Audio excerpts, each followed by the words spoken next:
মহান রব্বুল আলমিনের কাছে অনেক অনেক শুক্রিয়া যে তিনি একদম সুস্থ সবলভাবে আমার জন্য বড়সড় একটা বাঁশ তৈরি করে রাখছে।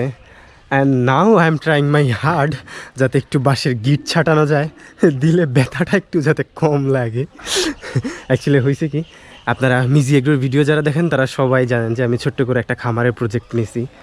তো আলহামদুলিল্লাহ সুস্থ সবলভাবে মুরগিগুলো এখন বিক্রি করার উপযুক্ত, কিন্তু বাজারে দাম নাই। কেমন লাগে বলেন? মানে যে মুরগি কেজি প্রতি 300 টাকায় বিক্রি হতো, এখন ওইটা হচ্ছে গিয়ে 250 টাকায় বিক্রি হচ্ছে। তো আমার অবস্থা পুরাই নাজেহাল, সেটা আপনারা বুঝতেছেন। দেখেন ভাই, বাচ্চার দাম কমে না, খাবারের দাম কমে না, আনুষঙ্গিক কোনো কিছুর দাম কমে না, কিন্তু ভাই মুরগির দাম কম। তো এইভাবে চলতে থাকলে আমার মনে হয় না যে উদ্যোক্তারা বাঁচবে, বা নতুন যারা উদ্যোগ নিয়ে এই সেক্টরে আসে তারা টিকে থাকতে পারবে। তো এইখানে টিকে থাকা অনেক বেশি টাফ হয়ে যাবে যদি এইভাবে চলতে থাকে। যেমন আমার অবস্থা দেখেন, এখন এইভাবে যদি মুরগি বিক্রি করে লস খাই, মানে লাভ তো দূরের কথা, চালান নিয়ে টানাটানি চলতেছে।